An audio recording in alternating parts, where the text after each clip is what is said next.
Welcome to The Right Chamber, the podcast that takes you inside the NHS to explore what really makes a hospital a hospital.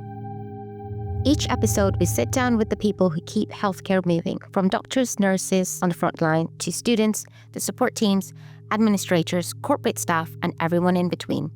These are the voices that often go unheard, but together they form the heartbeat of our hospitals. Our aim is simple: to share authentic stories that are accessible to the public, meaningful to NHS staff, and a reminder that healthcare is more than treatments and wards. It's a whole community working together. So whether you're part of the NHS family or simply curious about the people behind the service, join us as we open the doors to the conversations that matter here in the Right Chamber. Dr Richard Alleyne, a palliative medicine consultant since 2014, primarily serves the community. Over the past 3 years, he's also been a wellbeing champion for resident doctors. His dedication in both roles earned him the prestigious Medical Directors Committed to Excellence Award in 2023.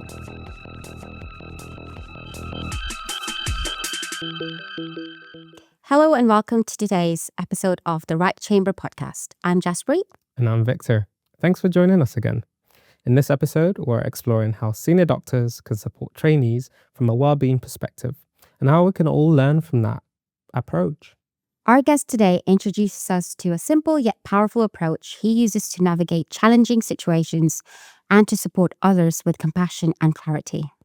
Now, while this conversation begins in a healthcare setting, the ideas we discuss reach far beyond hospitals, clinics. The framework is something that can help anyone, whether you're leading a team, mentoring someone, or just trying to look after your own well-being. So wherever you're listening from, we hope you'll find practical insights, thoughtful reflections, and maybe even a bit of inspiration. Let's get started. We've got back today a lovely guest we've had on previously. We have got Richard with us. Hello, Richard. Good to see you.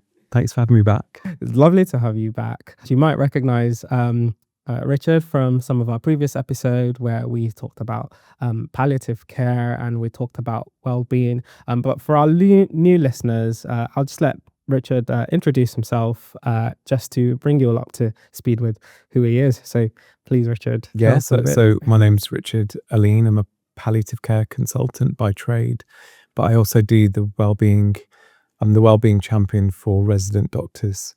So I spend a lot of my time thinking about well-being and how to support people and so on, aside from palliative care. But yeah.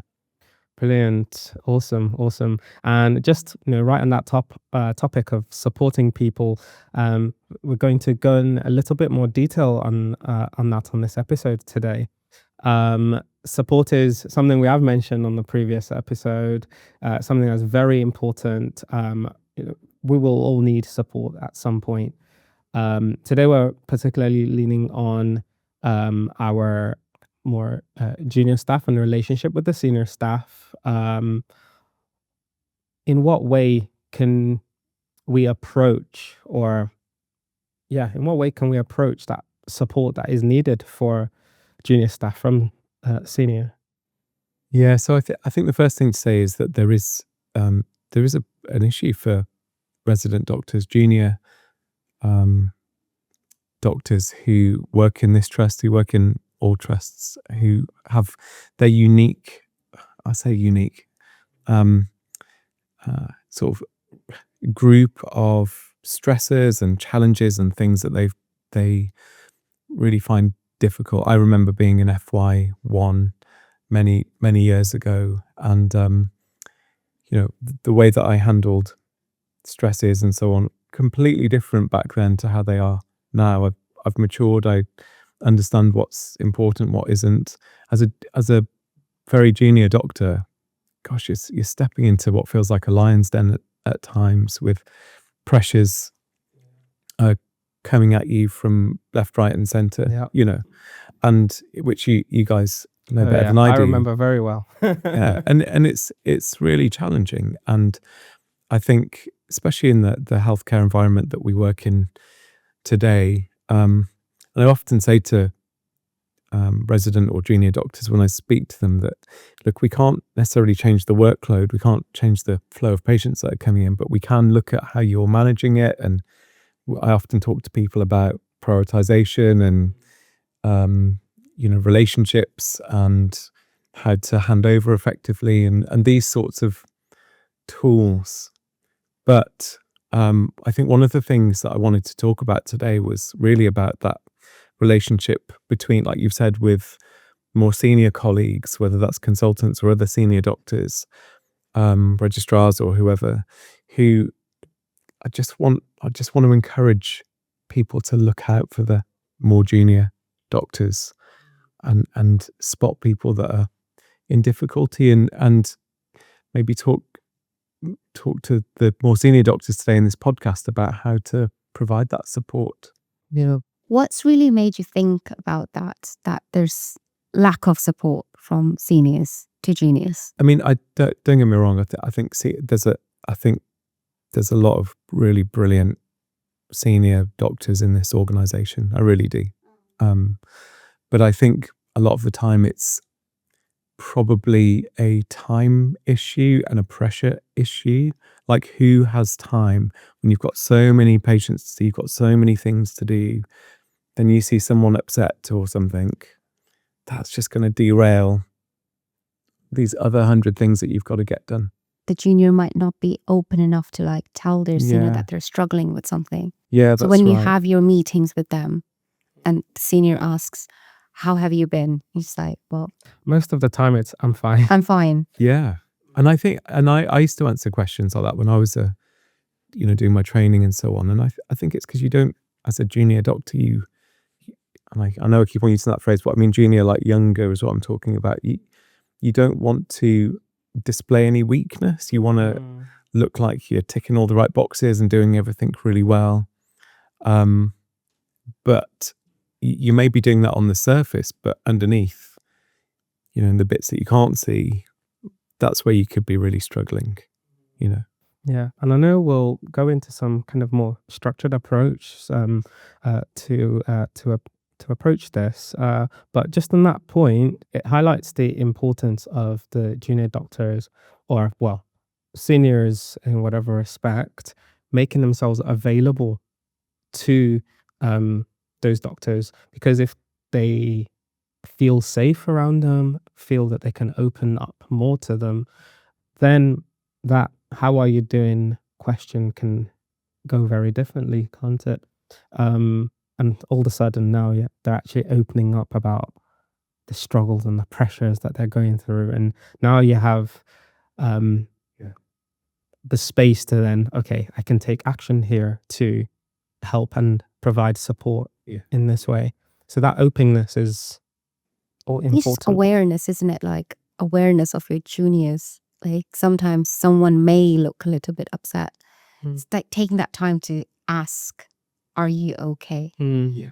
That one sentence can That one bring question. in tears, Yeah. like out of anyone who's struggling. Yeah. But some might be like, well, I'm all right. But I think it's being seen. I think that's important for juniors to be felt like they are being seen. Absolutely. Yeah. And I think there's maybe two situations that we could break this into. There's probably more, but two main ones for me. One is that we have opportunities as educational supervisors or clinical supervisors, because we will be having meetings with, I keep on saying junior doctors, forgive me, but you know what I mean, the younger doctors or resident doctors or trainees. And so those interactions are really key opportunities to support people. But then your other situation is just the person that you're interacting with on a ward round, or you're seeing in a brief, there's a brief connection. You're passing each other on the ward, or you're speaking to each other on the phone. So you have these sort of brief moments of connection, but then you have those more formal, structured reviews. And I think both of them have got different approaches that you need to take. I mean, as an educational supervisor, that interaction is like it's like gold. It's like if you want to really support your supervisee, that interaction provides you with that incredible opportunity to really find out what's going on for the the person, if you're using the right questions, if you're giving time, if you're approachable, all of those things that we talked about. I think what's more difficult is perhaps when you just see someone out of the corner of your eye that you think, gosh, they're not being themselves recently, or something's going on. And there's this thing called diffusion of responsibility. I don't know if you know this, I've heard of this term, but I can't remember who described the phenomena, but there was this situation where they said, if you've got someone who's being murdered, right, in a block of flats, you'd think, well, there's loads of people in this block of flats, the police are going to get called really quickly. But actually what happens is nobody calls the police because everyone thinks someone else is going to call the police. And so the idea of diffusion of responsibility is that we all think, oh, someone else is going to pick that up and do it. Whereas what I want to see happening, and I think, like I say, plenty of people do this already, but we need more of it, is when you see someone who's struggling, be the person who says, are you okay? And that's really where I sort of want to focus maybe this topic today. I've come up with this thing called the Shine toolkit. You know, with mnemonics, it's a mnemonic, isn't it? Where each letter start. I think I've got that right. I always get confused with acrostics and mnemonics. But mnemonics and acronyms. Acronyms. Oh yeah. Maybe it's an acronym. But whatever it is, like there's loads of them, and we learn them all the way through medical school, don't we? And then we promptly forget them. So even though I've come up with this one, I'm not expecting anyone to remember it, but it's just an interesting, I think it's a structured way of thinking about it. So would it be all right if I take you through? Yes, Absolutely. please. If I take you through Shine, the idea is, the word shine is saying, how is it that we help our resident doctors, our junior doctors, as seniors, to shine at work? So the first thing, and forgive me for having it on my laptop here, but the first thing is to spot it, spot someone who's struggling with something. I don't know. I mean, what do you think might be the telltale signs that somebody's struggling? They might be a little bit more quieter on the ward rounds. Even like appearances. Sometimes someone who doesn't look well put together all of a sudden. Yeah. You're normally known to have your hair well dressed, old and hair done, everything, but then you can usually kind of spot if something isn't. But a lot of people just brush it off like, oh, I'm just not feeling well, and then they take it. And they take it probably because they don't want to open a can of worms. Yes. It's like, okay, they've said they're okay. That's fine. Or like, you hear, are you unwell? Like, no. It's just, but then no one prompts it further to be like, well, you don't look like yourself. Or even in the work as well, like, someone who's usually really on it, but now they're kind of maybe a bit slow, or making slight forgetting things, or they're irritable as well. I think it can come out like that, and it can just be really obvious that they're crying. It can be things like that, can't it? And you think to yourself, oh, I don't know what to do now. They're crying. I'm not very good when people are crying. But either way, the first thing is to spot it and ask yourself, is this different from normal? And then, so that's S. I'm going to go through the acronym. It's an acronym, isn't it? Yeah, it is. I think. Forgive me, everyone who's listening, who's going, it's not an acronym, it's an acrostic, or I can't remember what it is. We'll get it in the comments. Yeah, that's right. So the next thing is to hear. Now, these might be a bit tenuous, but I think hearing someone, so spotting it and then hearing, listening, making yourself available to hear and listen. Maybe that's what this one's about. Because, like we've said, are you okay? Yeah, I'm fine, thanks. Phew, good. I'm going to walk away. Are you sure? You've not seemed yourself just recently. So being sort of allowing yourself as a senior doctor to just take a moment. And by the way, this whole thing that I'm talking about here doesn't take long. I'm talking a matter of minutes. Yeah. It's this whole Shine thing. it doesn't have to, this isn't an hour-long conversation. This is meant to be a 5-minute or 7-minute sort of toolkit thing. But being available just for a moment to actually hear. So when someone says, yes, I'm fine, they will say it with a tone of voice. They will say it with a look about them. And it's like, are you actually hearing what's going on here? Are you hearing what the undertone is, or what the real communication is? And it might be subtle, but I often think that the next letter is I, which is inquire. It's like, are you really okay? Like that. What a good follow-up question that is. It is a very, very common thing that you hear. It's like, when you receive a text message and it's like, oh, how are you? And that how are you, for a lot of times, is just taken as a greeting rather than Yes. an actual, It's not a real question. a real question where someone actually is asking how you are. And it can be seen as a similar thing, even if you're talking to someone on the ward perhaps and just say, oh, are you okay?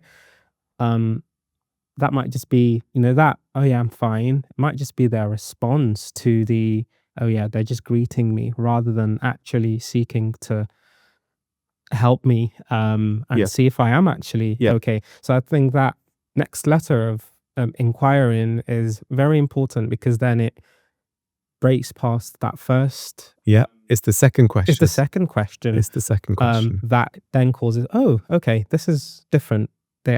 Someone's Someone caring. cares, yeah. Yeah. Like just that. And sometimes you can tell in that second answer when their voice changes as well. Then they know that, okay, Yeah. there is something wrong.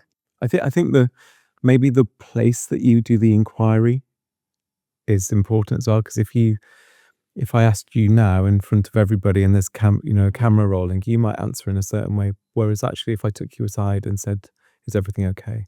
So there is something about the environment and the setup of the question, a bit like we do with breaking bad news in palliative care. We think hugely about the setup and the context. So if you're asking somebody on a busy ward round and there's like 6 people all around the bed and the patient's there, and you ask somebody, are they okay? They're probably going to say, yep, absolutely fine. But it's that taking a moment to just step aside, finding that quiet place, and then saying, are you sure you're okay? You don't seem yourself. What's been happening for you recently? Yeah. And I think even, how you say that some people avoid having these conversations because it's going to take an hour or so. When you spot that someone's got this issue, Yeah. instead of worrying, gosh, it's going to be another hour, you can Yeah. at least be like, okay, spotted a problem. How about we set up a time to like at least have a conversation, rather than be like, you sure you're okay? And then they say, yeah. And then just walk off. Yeah. Yeah. Do you want to have a conversation? Yeah, it doesn't will all make have time. to happen right Right there then and and there. But that's rare sometimes to like. Yeah. Because then the other person feels like, well, I don't want to be a nuisance. But if someone offers their time, Yeah. that's a little bit more welcoming. And I often think about sort of cost benefit in terms of time, right? So if you do a small intervention here, it feels like it's going to cost you time. It's going to cost you're trying to do something else. You've got 1,000 jobs to do. But if you do a small investment here, and that supports this doctor, who then is going to be able to work more effectively on your ward, get more jobs done, and you essentially rehabilitate or support that person back to work in a more effective way, then on a bigger scale, you save time. Whereas if you just let something go and it develops and that person ends up being off sick and so on, that might end up having an impact on you as the senior doctor, who now has to find somebody to cover that role or get someone else to do the job that person was supposed to be doing. Yeah. And need someone else there as well. Yeah, patient care is And patient affected. care, seeing someone who is clearly kind of flustered, they're stressed, they're maybe you've already spotted them miss some small minor things, and you've talked about it. Just taking that time to have that conversation and kind of take a step back a little bit. Yeah. That might then prevent a much Yeah. bigger issue. It pays off. You know? It pays off. So yeah, you're might have a downstream influence on time and effectiveness, but then also it's improved, patient care as well. I'll never forget when I was I would have been, I can't remember. I'd have been qualified for maybe 2 years. I was working at A&E in Selly Oak when there was an A&E there, and Pete Doyle was there actually, and Javed Kayani, he was the boss at the time, who you won't remember, but he I'll never forget. I just felt really ill. I was really ill that day. I took some cocodamol because I had a really bad headache, and that made me feel really unwell. And I went and lay down for 10 minutes, but felt guilty about it because, a lot of doctors feel like I just got to push through and keep on going. Anyway, I was really feeling bad, and Mr. Kiani spotted this, and he was like, "Richard, what's wrong with you?" And he was really thoughtful. He was like, "Richard, go home," right? And he sent me home, and he just noticed that I was struggling, and he intervened, and I wasn't going to go off, but he told me that I was going to go off, and I remember coming back to work the next day or 2 days later and feeling like, do you know what? I want to give more to the department now. I felt like you've really cared for me. I want to give. Supported. Yeah, so it's like this payoff thing is really, I think, can be quite powerful.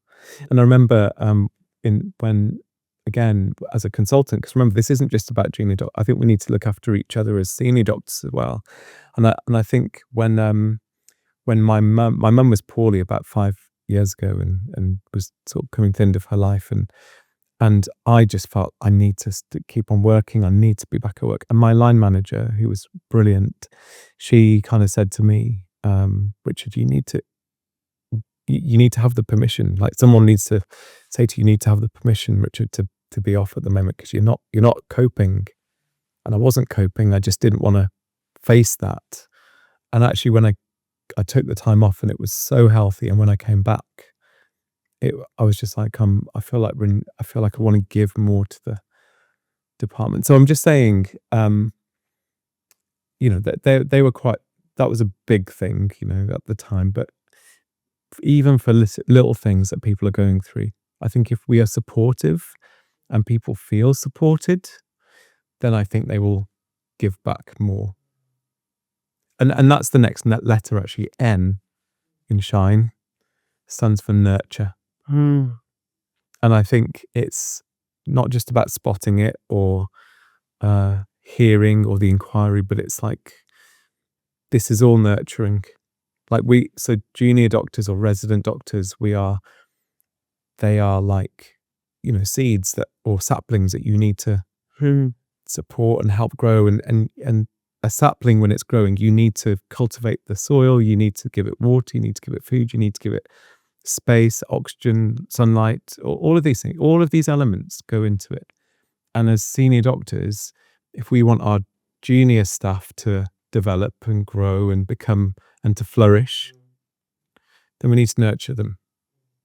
And I think this is part of that. So when a sapling is wilting, sometimes you need to put a little stick there to support it up, and help its leaves support to the. I know we're getting very metaphorical here, but you know what I mean. Nurturing is really important, and I think nurturing, using words like, you know what, I know you're feeling bad about that, but I think you handled that quite well. Words of support are so important. It doesn't take long to give you a word of support. Thank you for your work today.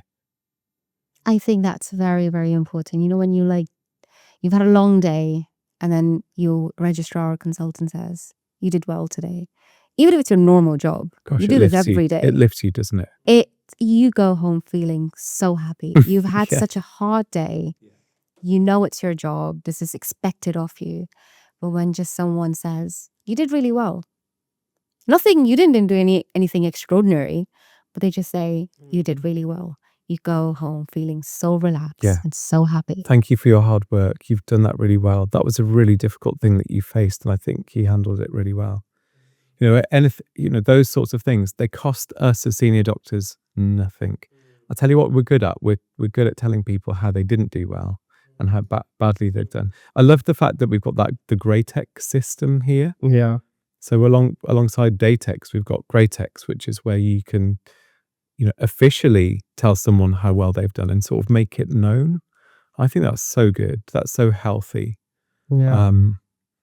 And anyone who's had a grey text, whether you're a consultant or whether you're an FY1, like it feels great to do that.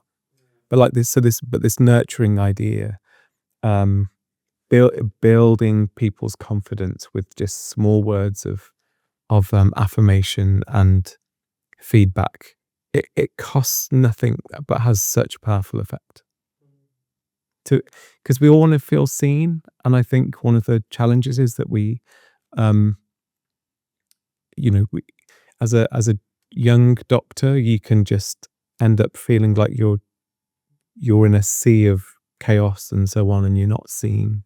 But when someone sees you, like that spotting that, as we started this shine thing, when somebody sees you,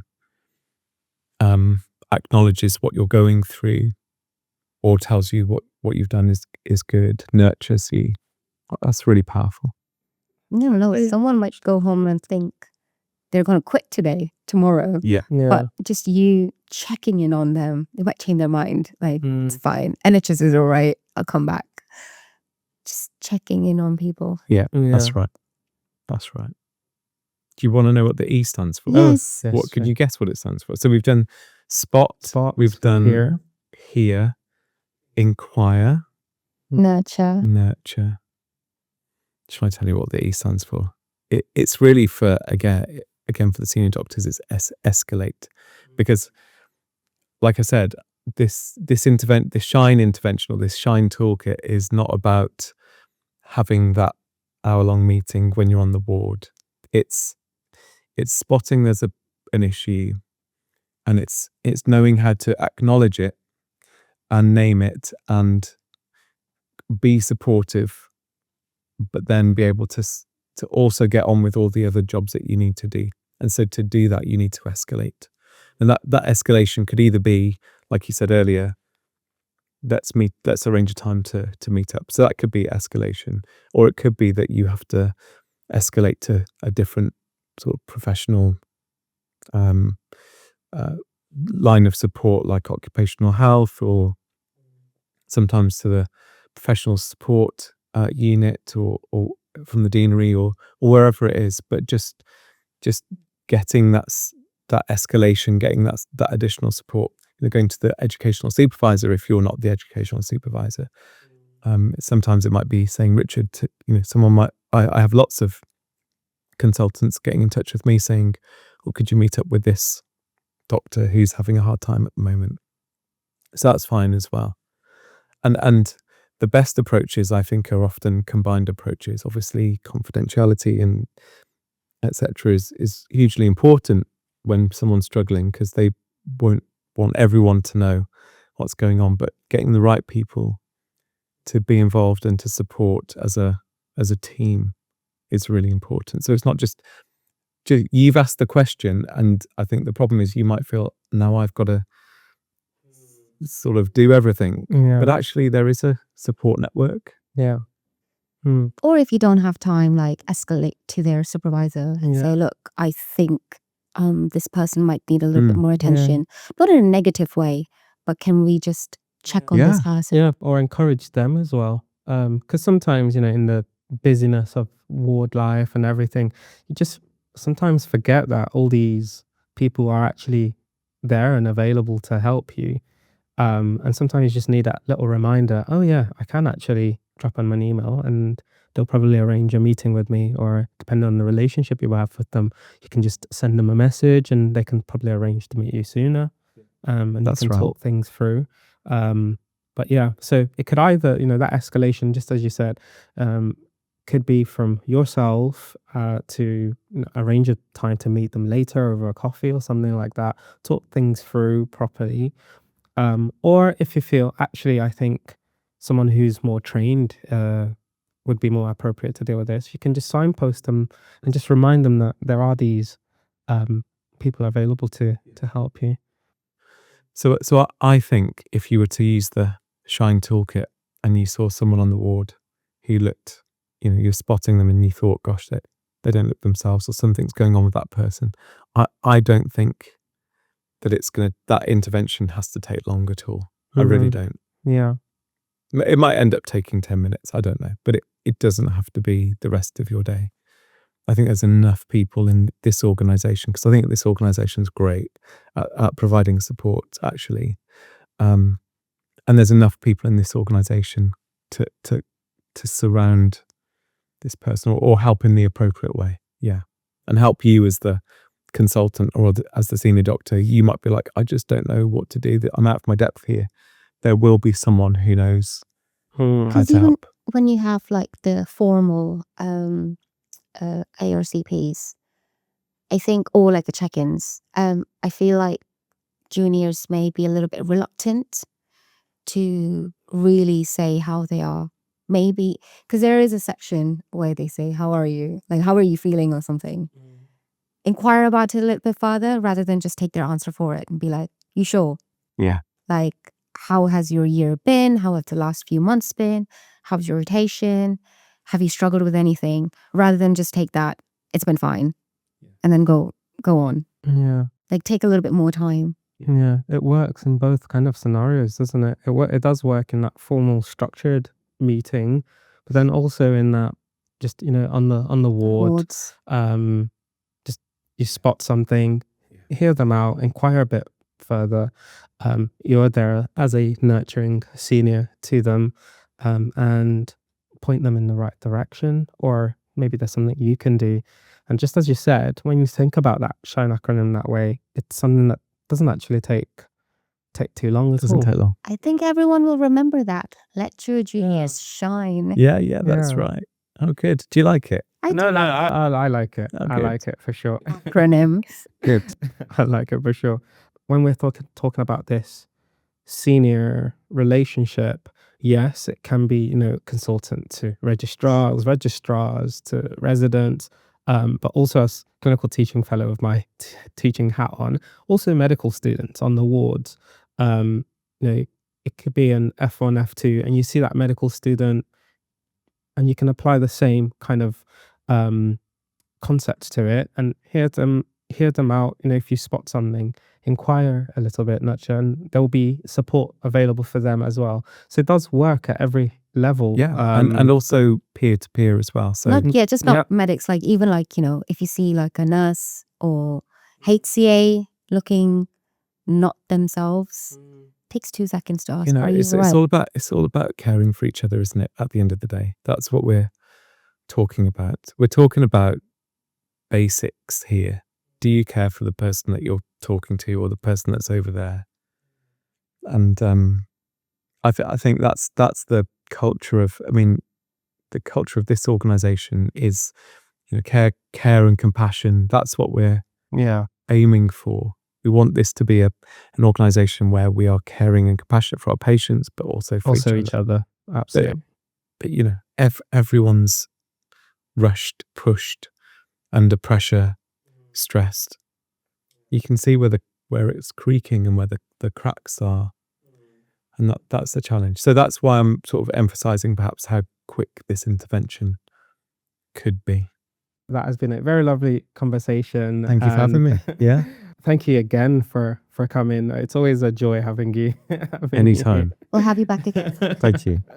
All right. So thank you all for sticking with us all through this episode. Now you've all got a new tool in your pocket, SHINE, to use. And yeah, we will look forward to seeing you on the next one.